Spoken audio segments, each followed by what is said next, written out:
He had always believed he was a man who controlled every room he entered. Success followed him like a loyal shadow: tailored suits, a luxury car, a respected position at work. Confidence came naturally to him, and with it, a certain carelessness. That night, seated in the velvet-lined corner of a five-star hotel lounge, he looked exactly like the man he imagined himself to be: powerful, desired, untouchable. Crystal glasses clinked softly as he raised a toast with the woman across from him. She was elegant, magnetic, perfectly styled, the kind of presence that turned heads without trying.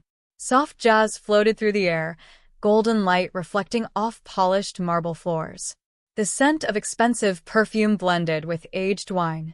He leaned back, laughing freely, the sound careless and unburdened. In this moment, nothing existed beyond the table, the music, and the way she looked at him as if he were extraordinary. He told himself he deserved this. After all, life at home had grown exhausting. His pregnant wife had become too sensitive, too emotional, always asking for reassurance, always wanting him present. Conversations revolved around doctor visits, baby names, nursery colors. He had started calling it pressure. He convinced himself he needed an escape, something light, something fun. This wasn't betrayal, he rationalized. It was relief.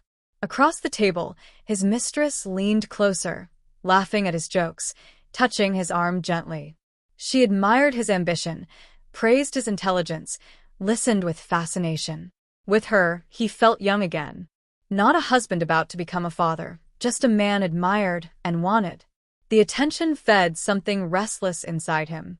His phone vibrated against the glass table. Once, twice, 3 times.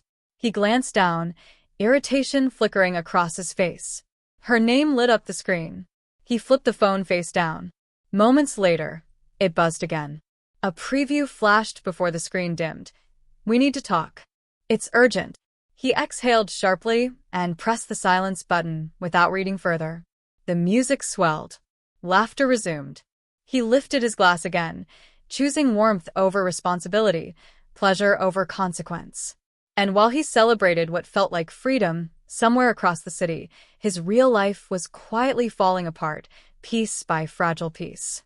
The house was silent except for the faint hum of the refrigerator and the ticking clock on the wall. She sat on the edge of the couch, one hand resting gently on her growing belly, the other clutching her phone. The room felt colder than usual, as if warmth itself had abandoned the space. Shadows stretched along the walls, making the house feel larger, emptier. She had never felt so alone inside it. For months, something had been slipping through her fingers. Late nights that came with vague explanations. Changed passwords that replaced shared transparency. Conversations that once lasted hours now ended in distracted nods.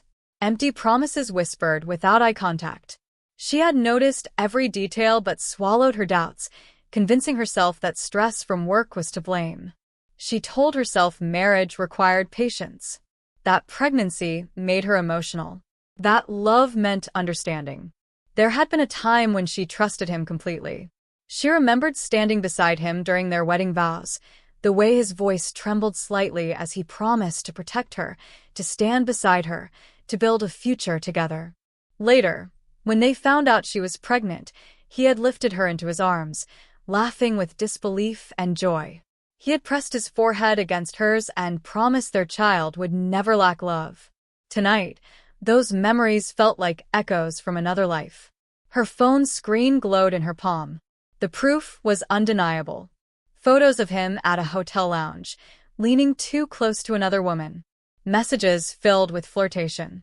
Receipts confirming dates and times that matched his late meetings.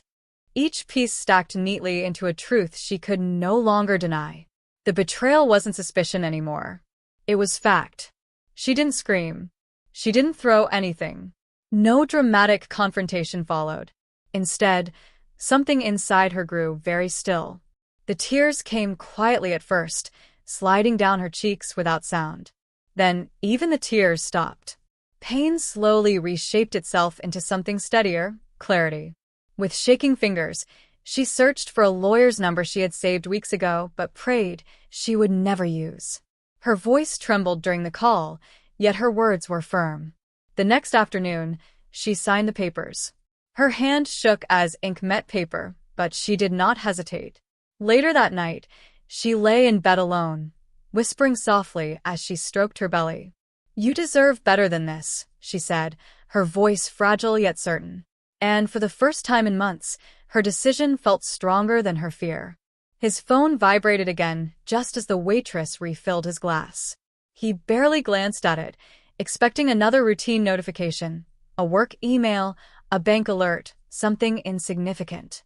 Still half smiling from a joke his mistress had whispered, he casually unlocked the screen.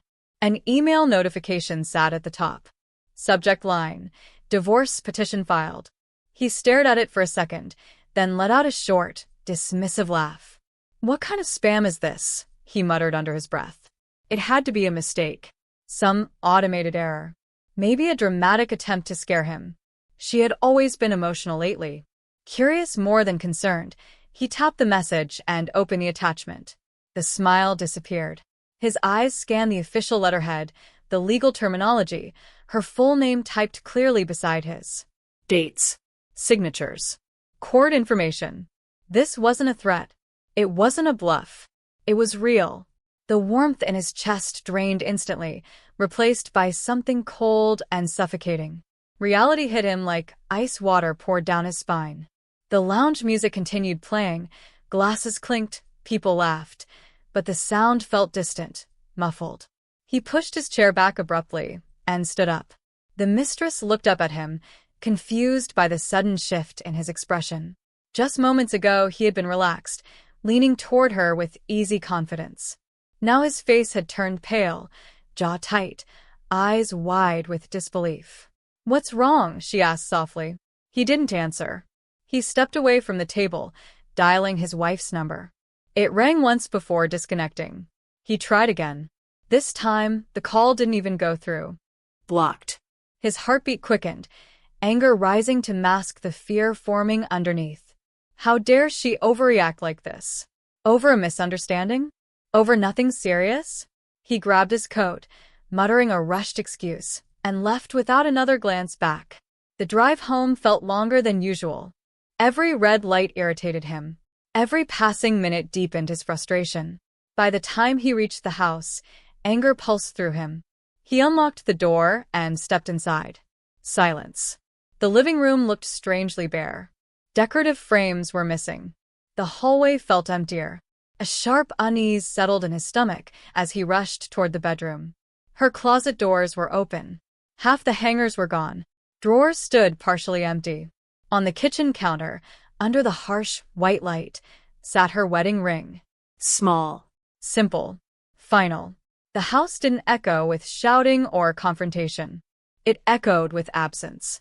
For the first time since opening that email, his anger dissolved and something unfamiliar replaced it. Fear. That night, he didn't sleep. He sat alone in the dim living room, staring at the empty spaces where her presence used to be. The silence was unbearable, forcing him to confront thoughts he had successfully avoided for months. Without distractions, memories began replaying in his mind, not the version he told himself, but the truth he had refused to see. He saw her standing in the nursery doorway weeks ago, holding up tiny baby clothes with a soft smile. She had asked, "Do you like this one?" He had barely looked up from his phone, muttering something indifferent before walking past her. He remembered the flicker of disappointment in her eyes, how quickly she hid it. Another memory surfaced. She had asked him to attend a doctor's appointment, her voice hopeful. "It would mean a lot if you came," she had said. He had sighed dramatically, complaining about meetings and responsibilities, promising to go next time. There was always a next time that never came. Then there were the nights she lay beside him, thinking he was asleep. He remembered hearing faint, uneven breaths. At the time, he ignored them. Now he recognized the quiet sound of her crying, careful not to disturb him, careful not to seem too emotional. He had dismissed it all, labeled her sensitive, overreacting, needy. Sitting there now, He realized those weren't demands. They were pleas for partnership. His phone lay on the table in front of him. Instinctively, he reached for it and dialed the Mistress. If anyone could distract him from this suffocating weight, it would be her. The call rang longer than usual before she answered. Her tone was different. Guarded. He tried to explain, to vent about how dramatic his wife was being. But instead of soothing him, she grew quiet. She asked cautious questions about lawyers, about court dates. He could almost hear her calculating distance on the other end. "I didn't expect it to get this serious," she said carefully. Neither did he. Over the next few days, her messages became shorter. Her replies slower. The flirtation that once sparkled now felt forced. The glamour he once admired seemed shallow, almost rehearsed. What once felt thrilling now felt fragile. And then it struck him, something far more terrifying than divorce papers. His wife had left without begging. No screaming scenes. No desperate ultimatums. No dramatic confrontation demanding he choose. She had simply walked away. His ego took the first blow. How could she not fight for him? How could she not try harder to keep him? But beneath the bruised pride was something heavier. Regret. For the first time, he understood that he hadn't been trapped in an unhappy marriage. He hadn't been suffocated by responsibility. He had been selfish. And now, the consequences were no longer avoidable. News travels fast, especially when it involves a marriage that once looked perfect from the outside. Within days, the rumors began to circulate. Friends who used to admire their relationship now exchanged quiet messages filled with speculation. Some asked him directly what had happened. Others pretended not to know, their curiosity masked behind polite smiles. Family gatherings became tense. His parents called, confusion and disappointment woven into their voices. "Is it true?" his mother asked softly, as if hoping he would deny everything. His father was less gentle, questioning his judgment, reminding him of the responsibility he now carried as a soon-to-be father. He deflected, offering vague explanations, refusing to admit fault. Her family reacted differently. They didn't argue or insult him. They simply cut him off. Calls went unanswered. Messages were left on read. The silence from them felt heavier than any confrontation could have. At work, he wore confidence like armor. He arrived on time, attended meetings, shook hands firmly. If anyone noticed the slight tension in his jaw or the fatigue beneath his eyes, they didn't mention it. He laughed at jokes, closed deals, maintained the image of control. But internally, something was unraveling. Anxiety crept in during quiet moments, while waiting for elevators, while sitting in traffic, while staring at spreadsheets he couldn't focus on. His thoughts drifted constantly to legal papers, to court dates, to what people were saying behind his back. Meanwhile, she moved differently. There were no dramatic social media posts. No public accusations. No attempts to humiliate him. She attended prenatal appointments alone, sitting in waiting rooms filled with couples, her hand resting protectively over her stomach. She listened carefully to doctors, asked questions, took notes. She signed a lease on a modest apartment and began preparing it slowly, folding baby clothes into drawers, arranging a crib near the window, choosing calm colors for the walls. Each small task rebuilt a piece of her confidence. She cried sometimes, but she did not collapse. In her quiet resilience, she discovered strength she never knew she possessed. She didn't fight him publicly. She didn't beg for sympathy. Her silence spoke louder than outrage ever could.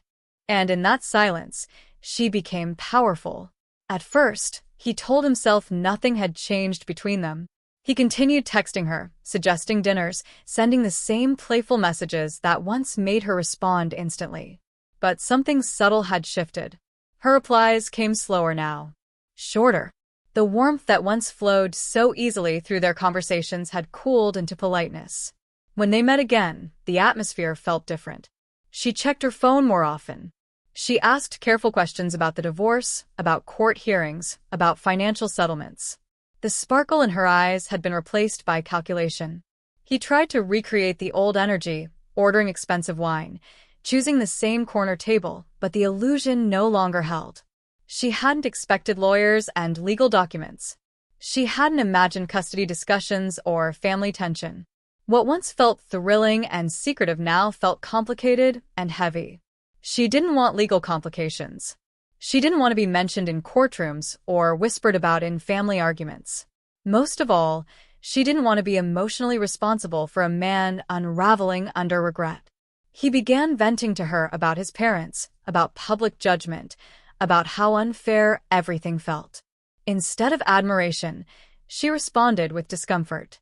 She hadn't signed up to comfort a guilty husband facing consequences. She had signed up for excitement, for stolen moments free of obligation. Their conversations grew strained.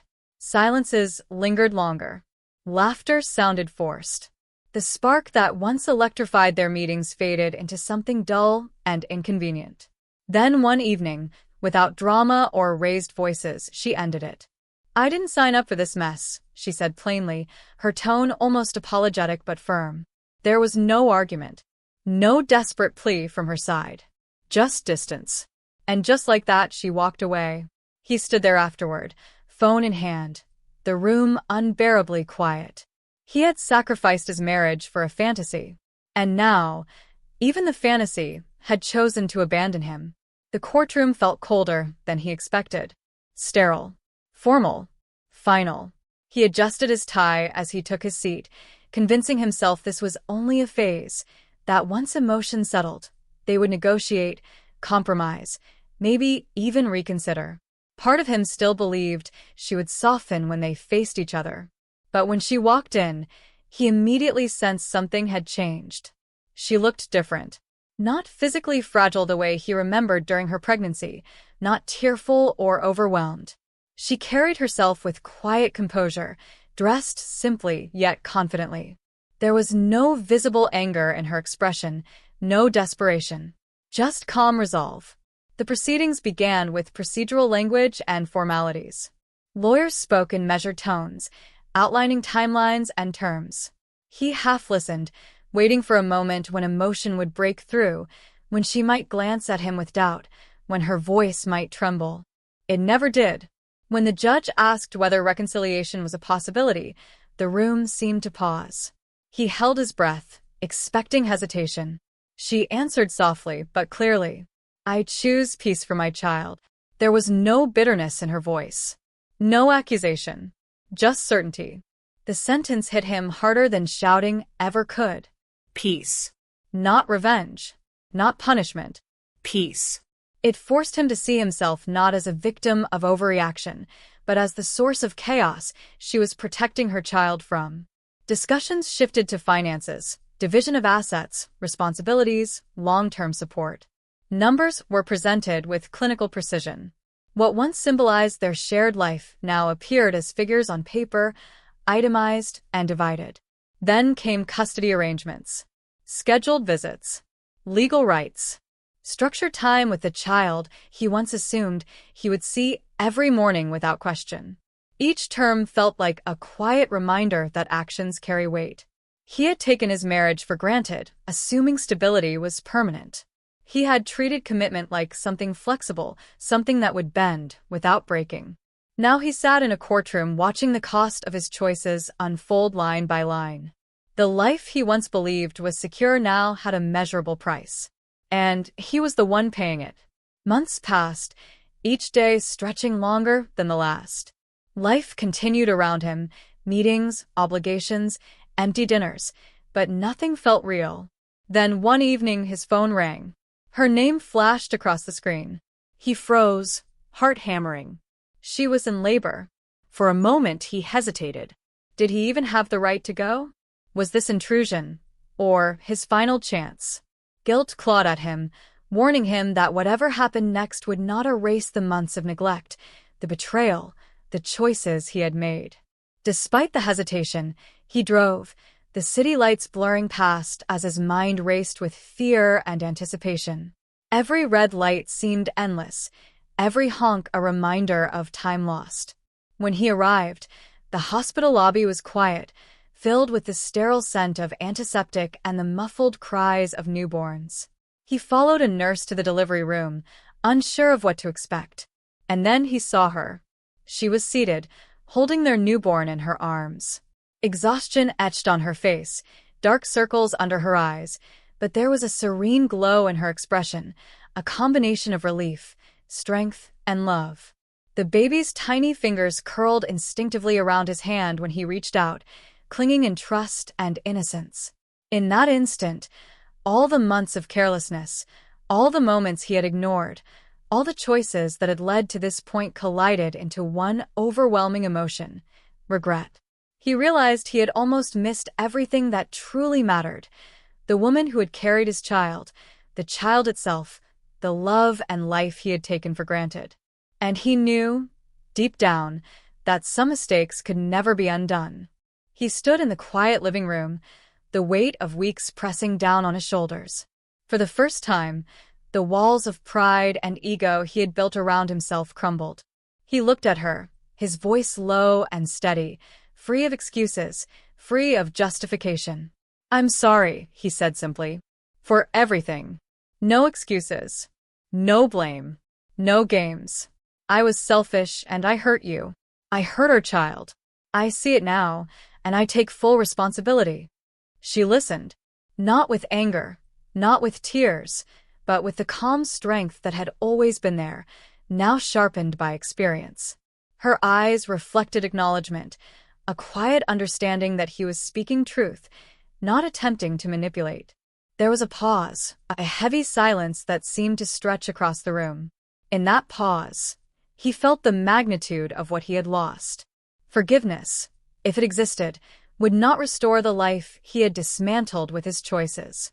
When she finally spoke, her voice was gentle yet firm, every word deliberate.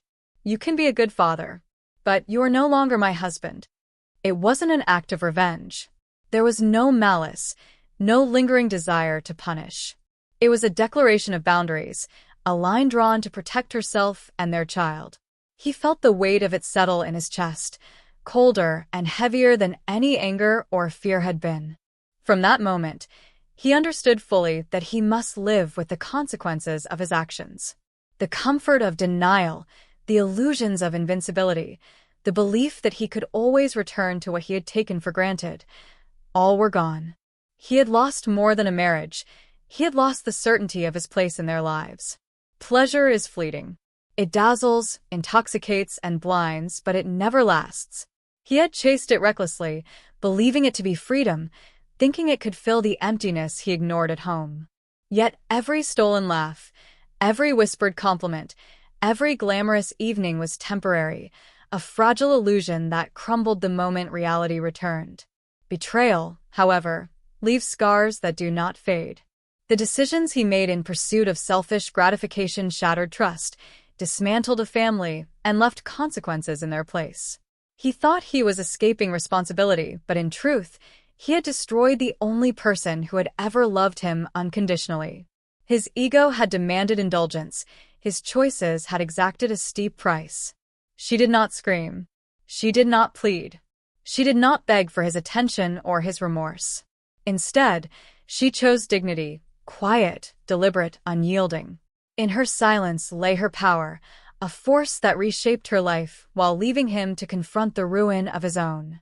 And sometimes, the quietest goodbye is the loudest lesson. It resonates far longer than anger ever could, carving its truth into the heart of the one who refused to see it until it was too late. In the end, he learned what cannot be taught. Some opportunities, once lost, are gone forever.